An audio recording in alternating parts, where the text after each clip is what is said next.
को एक म्यूजियम में डेट के लिए ले जाता है। टोनी मारिया को अपने बारे में सब कुछ बता देता है कि एक लड़के को बुरी तरह से मारने के कारण वो 1 साल तक जेल में था। तब वो बहुत बुरा हुआ करता था, लेकिन अब वो उससे मिलकर बहुत बदल गया है। एक चर्च में जाकर टोनी मारिया को कुछ डायलॉग्स बोलकर उसे प्रपोज कर देता है, जो उसने वेलेंटीना से लिखवाए थे। दोनों साथ में रहने की कस्में खाते हैं। दोनों मिलकर ये भी डिसाइड करते हैं कि वो दोनों गैंग की फाइट रोककर सबको एक साथ कर लेंगे। जिसके बाद अब हम रीफ को देखते हैं, जो एक दुकान से गन खरीद रहा होता है ताकि जरूरत पड़ने पर वो अपनी जान बचा सके। उधर टोनी रीफ के पास जाता है और उसकी गन छीनकर उसे फाइट करने से मना कर देता है, लेकिन रीफ नहीं सुनता है। रीफ उससे गन छीनने की कोशिश करता है, लेकिन टोनी उससे डांस करते करते लड़ने लगता है। आखिर में रीफ लोगों के साथ मिलकर उससे गन ले लेता है। टोनी उससे मिलने वापस जाता है, पर रीफ उसे लूजर कहकर वहाँ से चला जाता है, जिससे टोनी को काफी बुरा लगता है। शाम को दोनों गैंग फाइट के लिए तैयार होकर एक रेल यार्ड में पहुंच जाते हैं। टोनी अंदर जाने के लिए शटर उठाने की कोशिश करता है, लेकिन वो शटर नहीं उठा पाता है, जहाँ पर चीनो आकर उसकी मदद करता है। अंदर जाने पर टोनी बर्नार्डो को फाइट रोकने के लिए मनाता है, लेकिन वो उसकी बात नहीं सुनता है और उसको मारने लगता है। टोनी फिर भी शांत रहकर उससे माफी मांगता है, लेकिन फिर भी बर्नार्डो उसे मारता है। इस पर टोनी उससे कहता है कि वो उसकी बहन से प्यार करता है, जिससे बर्नार्डो टोनी को और ज्यादा मारता है। लेकिन काफी सब्र के बाद अब टोनी का गुस्सा भी बर्नार्डो पर फूट पड़ता है और वो उसको खूब मारता है, लेकिन वो मारिया का सोचकर बर्नार्डो को जिंदा छोड़ देता है। तभी बर्नार्डो और रीफ चाकू निकालकर लड़ने लग जाते हैं और बर्नार्डो रीफ को चाकू घोंपकर मार डालता है। उसके दोस्त के मरने के कारण टोनी को फिर से गुस्सा आता है और इस बार वो रीफ के चाकू से बर्नार्डो को जान से ही मार डालता है। इतना देखते ही दोनों गैंग के लोग आपस में लड़ने लग जाते हैं, लेकिन तभी पुलिस के आने की आवाज आती है, जिससे दोनों गैंग के लोग यहाँ वहाँ भाग जाते हैं। लेकिन फिर भी टोनी रीफ को छोड़कर अकेला नहीं जाता है, इसीलिए उसके लोग भी उसको ले जाते हैं। चीनो भी बर्नार्डो के पास बैठा रहता है और रीफ की गन लेकर वहाँ से भाग जाता है और पुलिस को वहाँ सिर्फ रीफ और बर्नार्डो की लाशें मिलती हैं। उधर मारिया को काम करते वक्त टोनी की याद आती है। तभी वहाँ चीनो आता है और मारिया को बताता है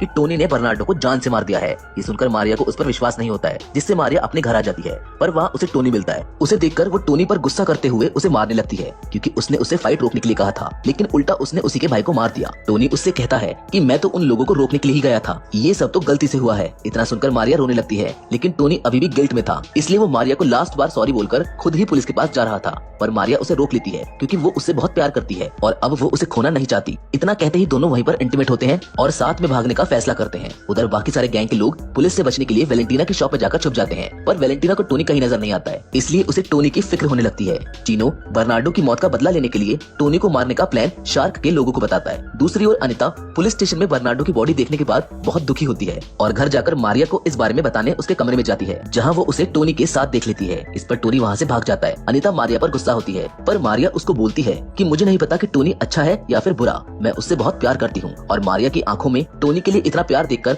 अनीता उनका रिलेशन एक्सेप्ट कर लेती है और उन्हें आज ही इस शहर से कहीं दूर निकलने को बोलती है। जिसके बाद उनके घर पर एक पुलिस ऑफिसर आता है और उनसे टोनी के बारे में पूछताछ करता है। वो ये भी बताता है कि चीनो के पास एक गन है, जिससे वो टोनी को मारने का प्लान बना रहा है। इतना सुनकर मारिया अनीता को टोनी को अलर्ट करने के लिए वेलेंटीना के पास भेज देती है। अनीता वेलेंटीना की शॉप पहुंचती है, पर जेट गैंग के लोग मिलकर उससे जबरदस्ती करने लगते हैं, क्योंकि वो उनके दुश्मन बर्नार्डो की गर्लफ्रेंड थी। पर तभी वहाँ वेलेंटीना आकर उसे बचा लेती है। अपने साथ ऐसा सलूक होता देख गुस्से में अनीता जानबूझकर झूठ बोल देती है कि मारिया मर चुकी है और उसे चीनो ने मारा है, ताकि टोनी गुस्से में चीनो के पास जाए और चीनो उसे मार डाले। मारिया की मौत की खबर सुन वेलेंटीना और वहाँ खड़े लोग बहुत दुखी हो जाते हैं और वेलेंटीना उन सभी को अनीता के साथ जबरदस्ती करने के लिए वहाँ से निकाल देती है। उधर टोनी शॉप के नीचे मारिया के साथ भागने के लिए पैकिंग कर रहा होता है, लेकिन वेलेंटीना वहाँ आकर उसे मारिया की मौत की खबर सुनाती है। ये सुनकर टोनी रोने लगता है और गुस्से में बाहर निकलकर चीनो को आवाज लगाते हुए उसे ढूंढने लगता है। इतने में वहाँ पर मारिया भी आ जाती है। मारिया को जिंदा देखकर टोनी बहुत खुश होता है, पर चीनो भी वहीं छुपा हुआ था, जो टोनी की आवाज सुनकर बाहर आता है। अब चीनो पीछे से टोनी को 2 बार शूट कर देता है, जिससे टोनी मारिया की बाहों में अपना दम तोड़ देता है।